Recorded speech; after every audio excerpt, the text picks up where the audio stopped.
Haleluya. Amin. Haleluya, mari kita beri kemuliaan bagi Tuhan. Saya selalu ingat apa perkataan dari Pak Ageng. Kalau kita mendapatkan kesempatan untuk melayani, itu bukan karena kehebatan kita, pintarnya kita, baiknya kita, tetapi itu karena Tuhan memberikan kepada kita kesempatan dan kepercayaan. Puji nama Tuhan. Terima kasih atas kepercayaan yang diberikan oleh Bapak Gembala, Ibu Gembala, serta pelayan GPD Fata Pemilih.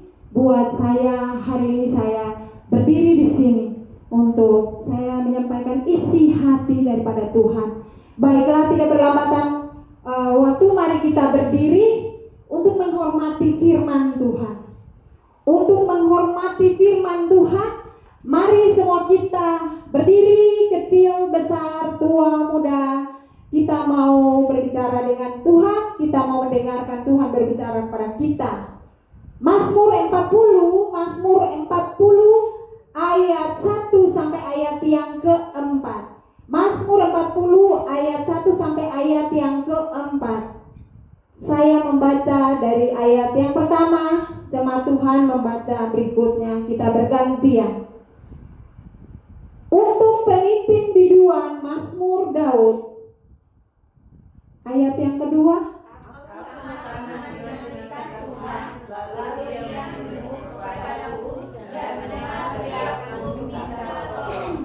Ia mengangkat aku dari lubang kebinasaan, dari lumpur rawa. Ia menempatkan kakiku di atas bukit batu, menetapkan langkahku. Ia memberikan yang baru dalam dalamku untuk memuji Allah kita. Banyak orang akan melihatnya dan menjadi takut, lalu percaya pada Tuhan. Puji nama Tuhan. Jemaat Tuhan yang dikasihi, selamat, silakan duduk. Terpuji-pujilah nama Tuhan yang senantiasa menemani kita, bersama-sama dengan kita, menuntun langkah kita, menerangi jalan-jalan kita dengan firman Tuhan. Tema kita pada sore hari ini adalah berjumpa Tuhan Yesus di titik terendahku. Di sini saya menulisnya berjumpa Tuhan Yesus di titik terendahku. Ku di sini mewakili kita semua. Saya, Bapak Ibu semua, bahwa kita di dalam perjalanan kehidupan kita pasti kita memiliki, kita mempunyai titik-titik terendah. Apa yang dimaksudkan dengan titik terendah? Apa itu titik terendah? Titik terendah adalah suatu titik di mana seseorang berada pada kondisi kehidupan yang paling terendah atau titik penghabisan. Titik di mana kondisi kehidupan seseorang itu sudah ada pada tahap titik penghabisan, titik yang paling terakhir. Jemaat Tuhan yang dikasihi dalam Tuhan kita Yesus Kristus. Jadi seseorang yang berada di titik paling rendah itu seakan mereka sedang berada di dalam satu terowongan yang gelap, di mana di ujung terowongan itu tidak terlihat satu titik pun, titik terang di sana. Gelap gulita, dan mereka seakan terperosok di dalam jurang atau lembah yang sangat dalam. Dan tidak ada satu tangan pun yang terulur untuk ketika kita berada di dalam jurang atau satu lembah yang paling dalam, untuk naik ke atas itu harus ada tangga. Dan orang yang berada di dalam jurang itu bisa lewat tangga itu mereka naik ke atas. Nah, dikatakan bahwa seseorang ketika ia berada pada titik terendah itu seakan ia berada dalam satu terowongan yang gelap gulita, atau berada di dalam satu jurang yang paling dalam, lembah yang paling dalam, dan di situ tidak ada satu tangan pun terulur, tidak ada upaya dari seorang pun untuk menurunkan tangga untuk mereka naik ke atas. kehidupan kita setiap hari. Di dalam perjalanan kehidupan kita, kita menjalani kehidupan kita dengan senang, susah dan senang. Malah ketika kita berada pada suasana situasi yang memang bagi kita itu sangat tidak sanggup sekali, tidak mampu sekali, kita berteriak, kita minta ke kiri tidak bisa, kita minta ke kanan tidak bisa. Seperti orang Israel yang ketika mereka dikejar, ya mereka keluar dari Mesir, mereka keluar, dan ketika mereka berhadapan dengan laut Teberau, di kanan kiri gunung, kanan gunung, di depan lautan, dan di belakang itu pasukan Firaun sementara mengejar mereka. Kalau kita ada pada titik-titik itu, kita ada pada posisi itu, pasti kita mau kita tidak tahu bahwa kita mau buat apa. Ya, orang Israel suasana hati mereka pada saat itu sangat sedih sekali. Kalau kita ada pada posisi mereka, mau menyeberang lautan, tidak ada jalan di lautan. Di kiri gunung, ke kanan gunung, di belakang musuh.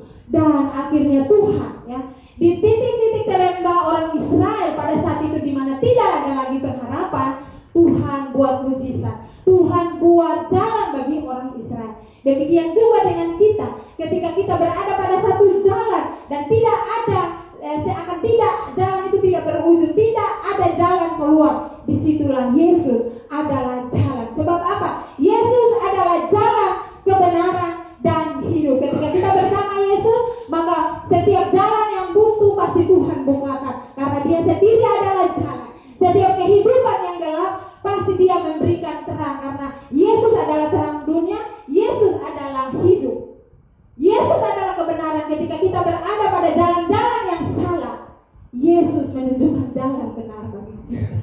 Kekasih di dalam Tuhan kita Yesus Kristus, di hari ini Tuhan berbicara kepada kita di jurang yang gelap, ada di lembah yang kelam, bahkan itu dinamakan suatu titik yang sangat rendah sekali atau titik penghabisan.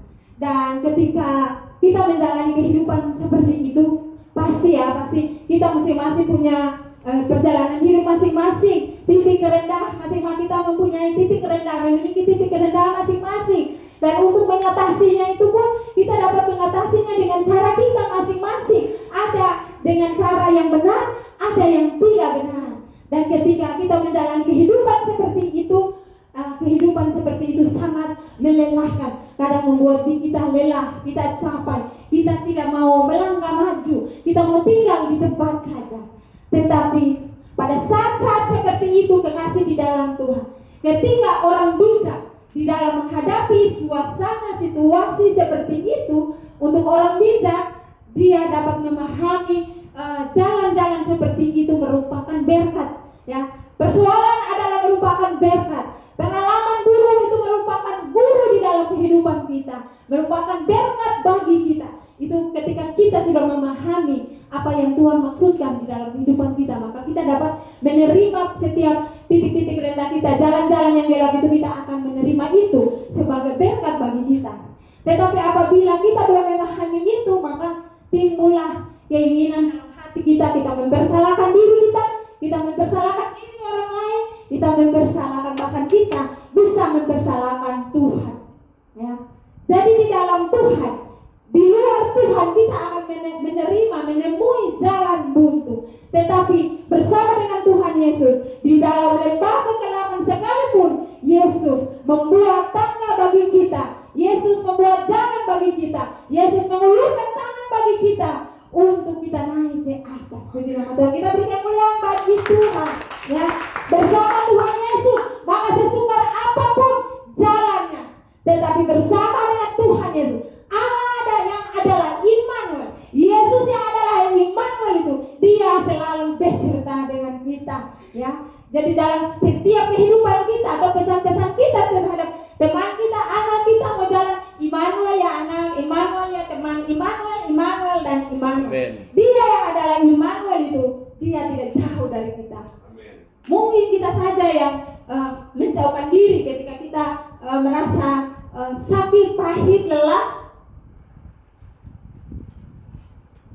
Kita bisa menjauhkan diri dari Tuhan. Kita bisa pergi menjauh dari Tetapi Tuhan, seberapapun berjalannya kita jauh dari Tuhan, tetapi ketika kita lelah, kita balik ke belakang, Tuhan Yesus tetap pada posisinya, tetap terulur dengan tangannya. Seberapa jauh langkah kita, di mana di sana kita akan tersesat. Kita tidak punya siapa-siapa lagi, kita tidak menemukan jalan keluar, dan kita capek, kita lelah, kita akan kembali dan kita melihat Tuhan dengan tangannya yang lembut tetap berdiri mengulurkan kepada kita. Untuk itu di sore hari ini kita bersyukur karena Tuhan Yesus ada di sini.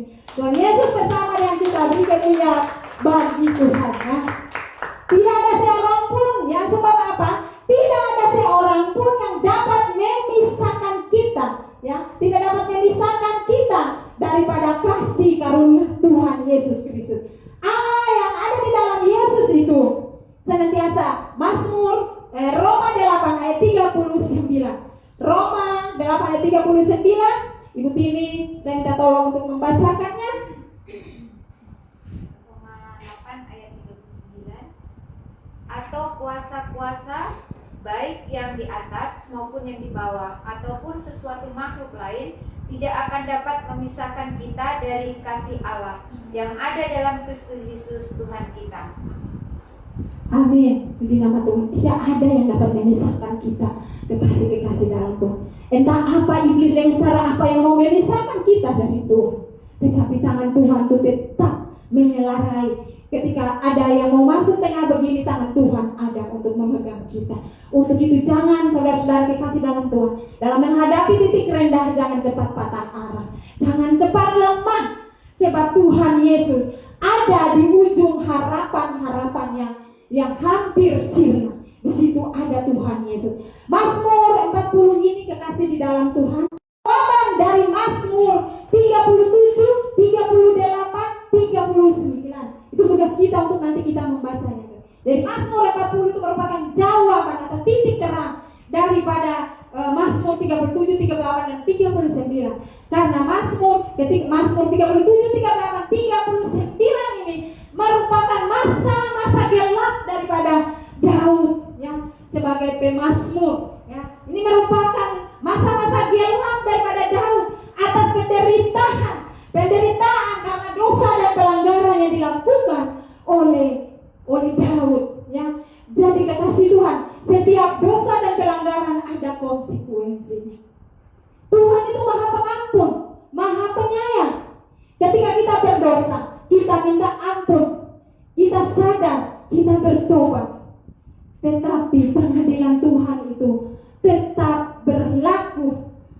Karena Tuhan tidak berkompromi dengan dosa, maka pengampunan Tuhan terjadi, tetapi hukuman Tuhan itu tetap berlangsung bagi kita untuk mendatangkan kebaikan bagi kita dan untuk memurnikan kita. Kekasih di dalam Tuhan kita Yesus Kristus. Masa-masa gelap Daud punya titik terendah, dan di sana dia berjumpa dengan Tuhan. Karena ketika dia memiliki titik terendah, tidak ada harapan, bahkan dia dikejar oleh musuh, tetapi Tuhan menyembunyikan dia di bukit batu. Di sana dia membuat perenungan ulang dan merenungkan kasih Tuhan. Ketika dia berdoa, dia berjumpa dengan Tuhan ya. Daud punya titik terendah, di sana dia berjumpa dengan Tuhan. Dan di titik terendah Daud berjuang. Dia tidak berlari untuk curhat kemana, atau dia tidak berlari ke tempat-tempat karaoke, tetapi dia bersembunyi di bukit batu. Tuhan menyembunyikan dia, Tuhan melindungi dia, dan dia merenungkan kebaikan Tuhan, keajaiban Tuhan, dan dia berdoa dengan Tuhan ya. Jadi ketika Daud memiliki titik terendah, dia hanya berlari kepada Tuhan. Dia berjuang untuk mencari perkenanan dari Tuhan. Dia berjuang untuk mencari hadirat Tuhan ya. Dan Tuhan melalui titik terendah daripada Daud, Tuhan memurnikan Daud. Bahkan Tuhan memurnikan dia atas dosa dan kesalahannya. Ya, kita melihat bahwa ketika Daud berdosa terhadap istri Uria di situ dan mereka punya anak. Pada saat itu anaknya diambil, anaknya harus mati, dan dia menangis, tapi setelah itu dia tidak berkabung selama-lamanya, tetapi dia mengingat kebaikan Tuhan, dan dia mengingat bahwa Tuhan itu betapa adilnya.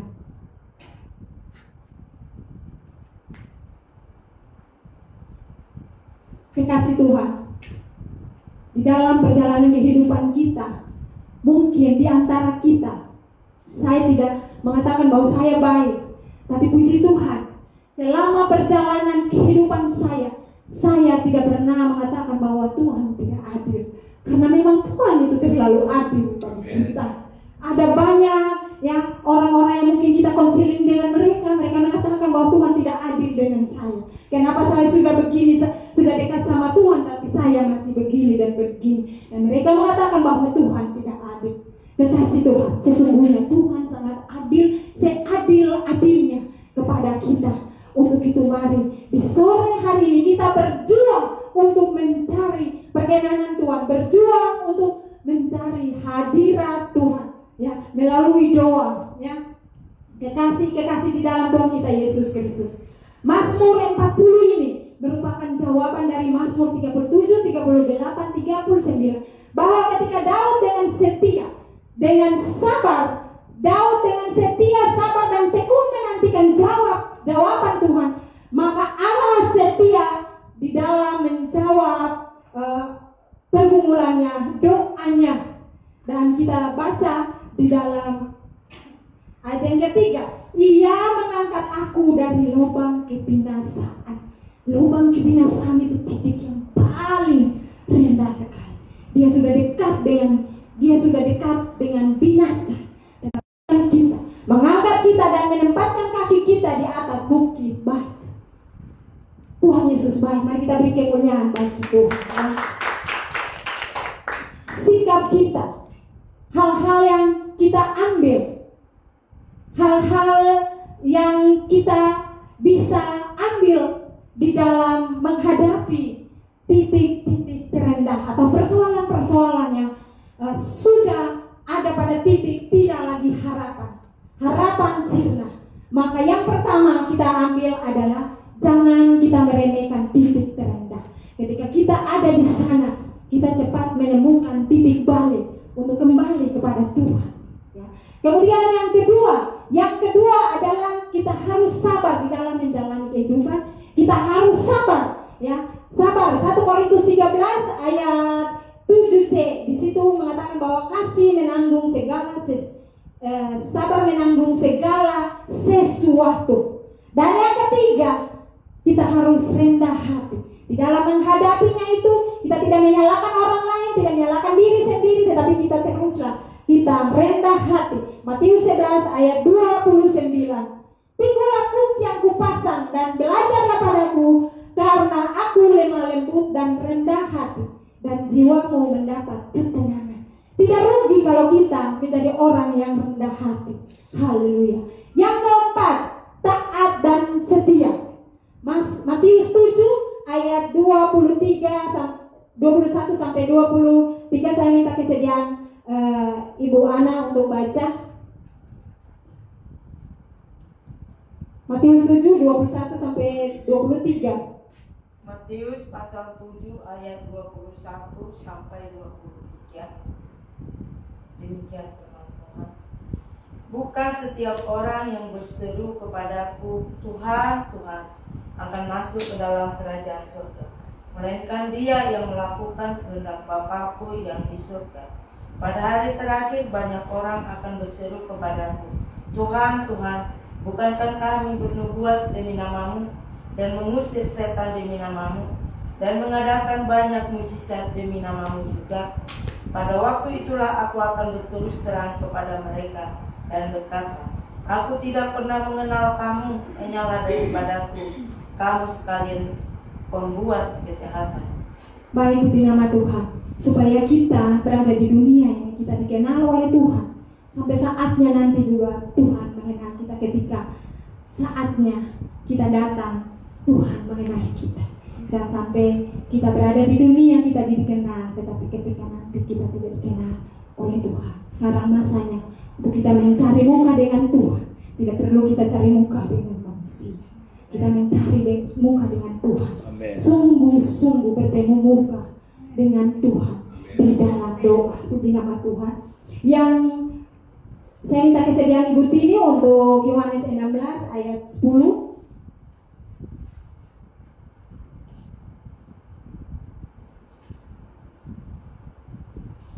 Yohanes 16 ayat 10.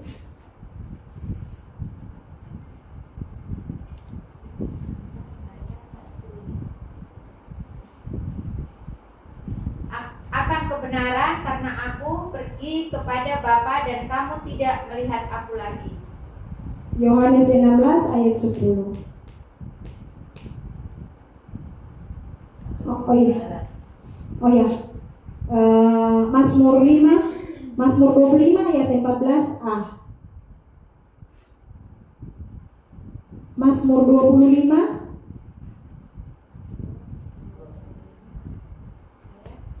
14a. Tuhan bergaul karib dengan orang yang takut akan Dia dan perjanjiannya diberitahukannya kepada mereka. Amin. Jadi yang kelima adalah intim dengan Tuhan. Ayat pendukungnya itu adalah Tuhan bergaul karib dengan orang yang takut akan Dia.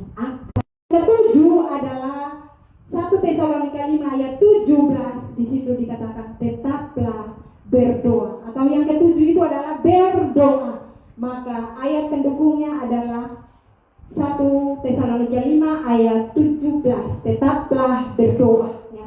Jadi tetaplah berdoa. Kita pandai untuk meraih hati Tuhan. Amen. Supaya Tuhan senantiasa hati kita tidak jauh dengan Tuhan. Ya. Kemudian Efesus 6 ayat 18. Saya minta kesediaan karena membacanya. Efesus 6 ayat 18. Pasal 6 ayat 18. Dalam segala doa dan permohonan berdoalah setiap waktu di dalam roh dan berjaga-jagalah di dalam doamu itu dengan permohonan yang tak putus-putusnya untuk segala orang kudus. Amin. Berdoa senantiasa dan berjaga-jaga. Berdoa untuk orang kudus. Berdoa untuk hamba-hamba Tuhan. Berdoa untuk Bapak Gembala, keluarga Gembala. Berdoa untuk pelayan-pelayan Tuhan, hamba-hamba Tuhan di dunia, bahkan di Indonesia, bahkan kita khusus di Jakarta, supaya kita tetap satu di dalam Tuhan. Walaupun kita berbeda-beda gereja, tetapi senantiasa ada di dalam, kita berdiri di atas firman Tuhan, ya. Dan kekasih di dalam Tuhan kita Yesus Kristus. Kesaksian dan kemenangan daripada Daud membuat Daud dia mengajak orang-orang untuk percaya kepada Tuhan Yesus, percaya kepada Tuhan, ya. Jadi Daud mengajak orang-orang untuk takut dan percaya kepada Allah Abraham, Ishak dan Yakub atau Israel. Dan ketika ada pada perjanjian baru, maka Tuhan Yesus Kristus, ya. Dan tadi saya mengatakan bahwa kita punya kisah yang berbeda-beda. Kita punya titik terendah. Pasti kalau kita diberi kesempatan untuk masing-masing bersaksi tentang titik terendah itu, pasti kita semua pasti ada yang sedih, ada yang lucu, ya. Karena dengan cara kita mengatasi masa-masa titik-titik terendah itu dengan cara kita sendiri, ya. Jadi hanya Tuhan yang sanggup menolong kita. Jika saat ini kita sedang berada pada titik-titik terendah, kita tidak tahu, ya. Mungkin saya selama ini sekarang ini saya mempunyai pergumulan di mana di situ mungkin saya sudah tidak punya harapan dan segala sesuatu saya cuma bilang begini, Tuhan, ini saya sudah melakukan bagian saya dan ini adalah bagiannya Tuhan, gitu. Seperti kita mengatur Tuhan, seperti saya mengatur Tuhan, begitu, ya. Dan di ujung harapan kita, ketika di ujung harapan kita dan harapan kita akan sirna, maka Tuhan datang dan Tuhan memberikan nafas kehidupan kepada kita. Sekalipun kita ada di bayang-bayang kematian. Dan ketika kita melihat Marta dan Maria, ketika mereka berada pada titik-titik penghabisan harapan, titik-titik terendah, Tuhan Yesus datang dan mereka mendapatkan harapan mereka diperbaharui, ya, dan hiduplah Lazarus saudara mereka. Kita melihat Ayub juga dia ada di titik yang paling terendah, tetapi dia memiliki titik balik, tetap percaya kepada Tuhan.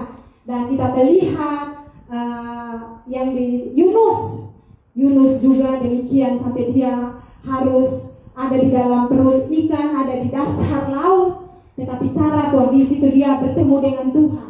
Di dasar laut, di dalam ikan yang besar, dia bertemu dengan Tuhan, berbincang dengan Tuhan, memohon kepada Tuhan, dan Tuhan menolong dia. Kekasih di dalam Tuhan kita Yesus Kristus. Roma 8 ayat 35.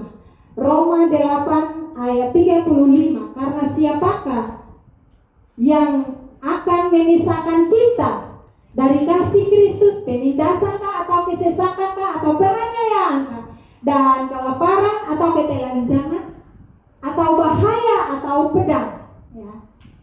Tidak ada saudara-saudara. Kita Yesus datang berjumpa dengan kita, dan dia membentuk kita dengan tangan kasih-Nya, tangannya yang lembut, tangannya yang penuh kuasa. Dia mendaur ulang kita. Kehidupan saya pada zaman dulu itu, pada saat saya belum sadar itu, ya, saya menganggap bahwa diri saya itu adalah sampah. Dan ketika Tuhan sudah mengangkat saya, membawa saya merasa bahwa sampah itu Tuhan sudah mengubahkan menjadi permata. Kita adalah sampah-sampah di dunia ini, tetapi Tuhan berkenan, sudah memilih kita, sudah mendaur ulang kita, membentuk kita, pribadi kita menjadi pelayan-pelayan yang manis, dan kita sudah menjadi permata di tangan Tuhan yang berharga, ya. Tuhan sudah mendaur ulang kita, dan kekasih di dalam Tuhan kita Yesus Kristus. Apa saja titik-titik terendah kita? Titik-titik terendah kita ada manakala kita tidak dipandang, ada manakala kita dianggap, ada manakala kita ditinggalkan, kita dikhianati, dan ketika kita dijauhi, ketika kita dicurangi. Disitulah, ya, Tuhan ada buat kita. Sekalipun manusia pergi meninggalkan kita, orang yang kita kasihi sekali, cintai sekalipun dia pergi meninggalkan kita, tetapi Yesus adalah kekasih sejati, cinta sejati kita yang senantiasa ada dalam kehidupan kita. Saya mengakhiri firman Tuhan dengan menyaksikan kebesaran Tuhan melalui kesaksian saya. Biasanya kalau saya mau bersaksi, selalu saya diintimidasi dengan iblis. Oh, itu buruk-buruk, itu hal yang tidak baik, tidak boleh begitu. Nah, tetapi iblis itu harus dipermalukan. Kita harus buka kedoknya. Bahwa saya ketika mengalami titik terendah, sebenarnya itu semasa saya lahir. Ketika saya lahir, sudah lepas dari air susu ibu, kemudian saya dipelihara oleh orang tua, mungkin saya sudah pernah bersaksi, ya.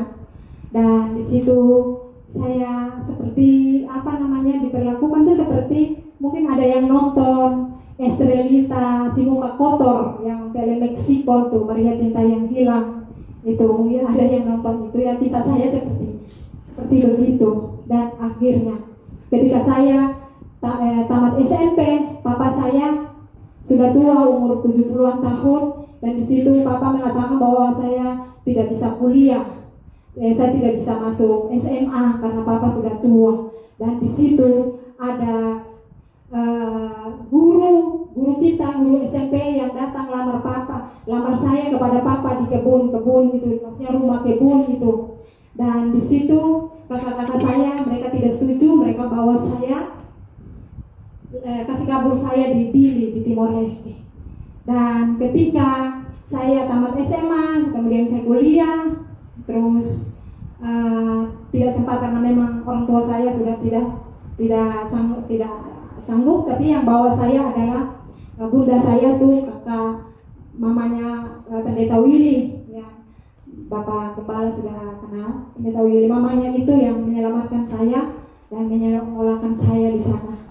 Ketika saya berada di sana, tamat, tidak dari kuliah lagi, kerja, di situ saya dijodohkan.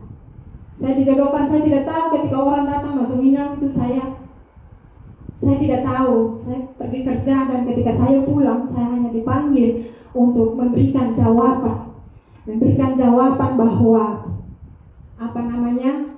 iya begitu. Nah saya ini kalau orang tua saya yang biaya saya sekolah berarti saya bisa melawan, tetapi saya berhutang budi kepada kakak-kakak saya dan di situ mereka mengatur saya.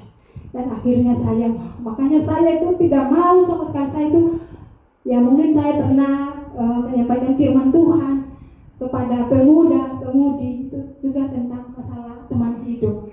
Saya bercerita, mungkin ini hari saya begini, bentar nanti kalau sudah ada salah begitu, terus bisa saya langsung putus begitu. Itu pikiran saya, pikiran anak-anak.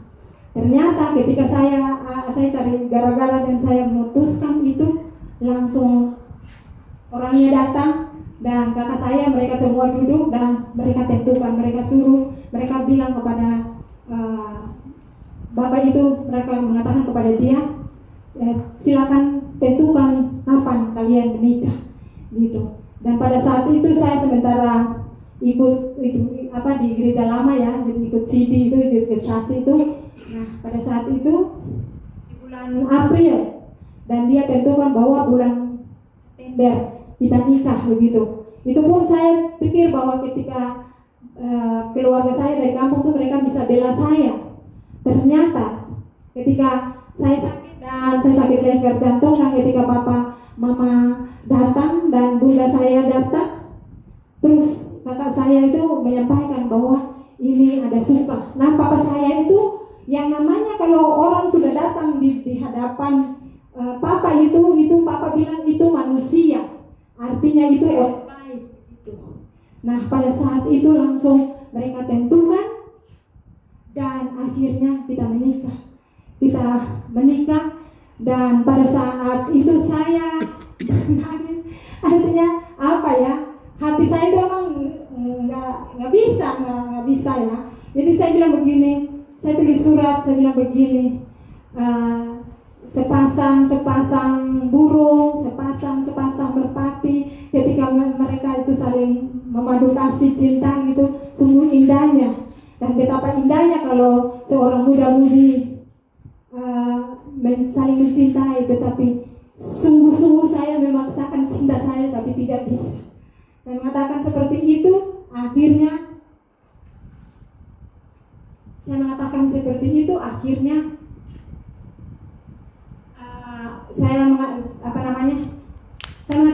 itu, akhirnya dia membawa surat itu pergi kasih sama kakak saya. Di situ langsung mereka percepatkan pernikahan itu dengan secepatnya. Kekasih Tuhan, ketika kita kedua keluarga berkumpul dan acara pernikahan terjadi, kita datang di gereja. Ketika kita datang di gereja, turun dari mobil pengantin itu, dia berjalan sendiri, dia nggak gandeng tangan saya, dia berjalan sendiri dan dia menuju ke gereja. Sampai selesai acara dia keluar dan dia tidak gandeng tangan saya seperti yang kita lihat di film-film ya gitu. Akhirnya sebenarnya itu awal yang tidak baik, tetapi keluarga saya mereka menganggap bahwa itu lucu gitu. Akhirnya kita masuk ya, layaknya ya, ini sangat rahasia, tetapi saya harus bukakan karena ini kedok iblis buat anak-anak saya yang masih muda. Berdoa untuk teman hidup ya, sebab memilih teman hidup itu, mintalah yang dari tangan Tuhan, sebab yang dari tangan Tuhan itu tidak bermasalah. Minta yang dari tangan Tuhan ya. Lalu akhirnya kita masuk di dalam pernikahan, kita masuk di dalam perkawinan. Kasih Tuhan, sangat sia saya bilang begini, tapi ini kedok iblis. Kita masuk dalam pernikahan saya itu taat sama orang tua saya, menjaga betul pergaulan, menjaga betul kegadisan. Papa saya pesan ketika keluar, saya menjaga itu. Ketika masuk dalam pernikahan, masuk di dalam pernikahan, di situ terjadilah malam pertama. Dan akhirnya pada malam pertama itu masih dia tidak memberikan saya tempat kita. Dia membawa saya di lantai yang dulu keluar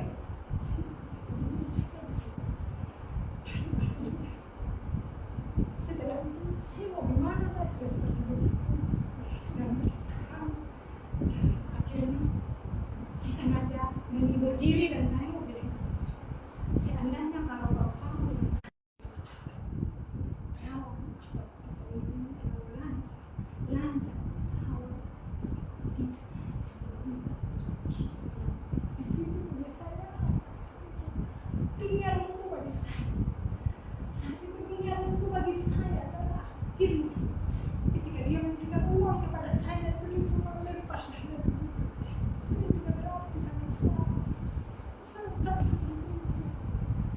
Saya merasa hancur karena akhirnya saya masuk coba iman keras hidup dan rame-rame pada kebakar, pada alkohol, dan di situ kasih. Sehingga perjalanan kehidupan saya bilang begini, saya mau kenal hidup saya ini, saya mau bangkitkan, menyelamatkan generasi ke depan,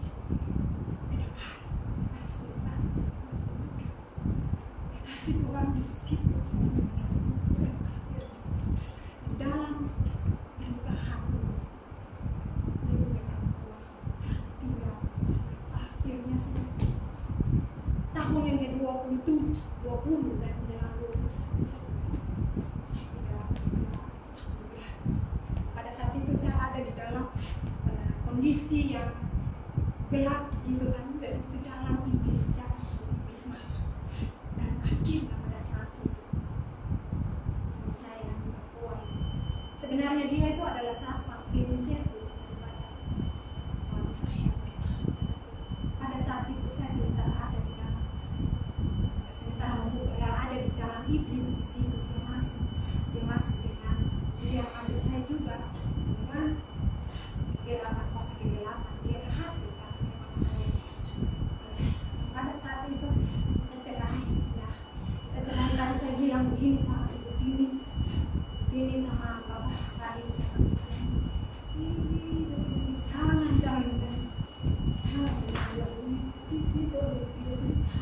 tidak setuju dengan itu. Kenapa dulu tuh saya kalau sampai saya lebih baik mau jadi tiap hari, lebih baik perkataan itu akhirnya terjadi. Ya sudah terjadi. Saya cerai, dia nikah, saya juga menikah. Tetapi kekasih Tuhan, ketika kita berada di dalam suasana dilema, jangan pernah mengambil satu keputusan, karena pasti keputusan itu saya. Dan akhirnya saya mengambil keputusan kasih di dalam Tuhan. Saya selalu diancam untuk dibunuh. Setiap kali kita dalam pernikahan, saya tidak pernah, dia tidak pernah mau untuk saya diharu. Saya datang ketika sampai 2010 sampai nah, dia mengizinkan saya datang ke sana. Bilang kepada kami, bilang pada saya bahwa mengatakan istri pada anak saya. Dan akhirnya Tuhan membuka pintu mencoba menantang pada saya.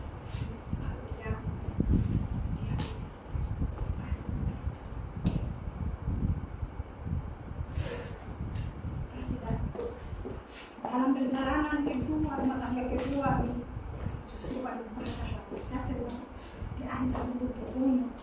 Bahkan dikasih Tuhan, kenapa satu jantung saya sering dikasih racun tanpa saya tahu. Saya diracun dari kamar, membunuh saya dari kuasa kegelapan, tapi Tuhan berkacau di dalam saya. akhirnya dia mencoba untuk racuni, dan akhirnya di perjalanan kehidupan saya cuma bilang, Tuhan, sudah bagian saya sudah selesai, saya serahkan di tangan Tuhan. Apa maunya Tuhan dapat kau saya mau. Tetapi Yesus akan menyerahkan saya. Mungkin di hari ini sedikit saya membawa memang anak saya itu. Saya sebenarnya saya mau sama Tuhan. Kesalahan saya itu bahwa apa saya terjadi. Jogja saya waktu kecil-kecil itu saya belum tahu tentang firman Tuhan. Dan akhirnya saya ke gereja lama, saya melayani di gereja lama. Dan saya bilang sama Tuhan, jangan suka baptis, jangan ya, jangan bawah. Karena waktu itu saya masih gelap bagi saya. Akhirnya ternyata dia terjadi. Dekatnya Tuhan. Akhirnya sampai sekarang dia baptis. Ketika saya sudah mau putus nafas jantung, saya pakai dulu sambil berpikir, udah apa, kamu harus sampaikan firman. Udah, saya merasa berdosa kalau saya tidak menyampaikan firman. Saya mati, saya meninggal, beban saya. Saya sudah menyampaikan firman Tuhan bahwa Tuhan dan tidak masih berkeras keras, keras. Dia juga mengatakan datang dipanggil untuk sini pada terima kasih Pak Yesus menyatakan kebenaran Tuhan. Tugas kita sudah selesai, kita sudah menyatakan kebenaran. Sekarang kita berdoa, ya kita kembali. Saya cuma bilang begini, Tuhan, kalau dulu saya tidak tahu apa-apa, apalagi tentang baptisan itu saya belum keras. Tetapi orang-orang menasihati saya cuma bilang begini, Tuhan, kalau memang itu kehendak Tuhan, Tuhan bawa saya. Itu menjadi keyakinan saya bahwa jalan Tuhan, Tuhan akan membawa dia. Saya percaya bahwa Tuhan akan sendiri yang memproses dia sampai dia kenal betul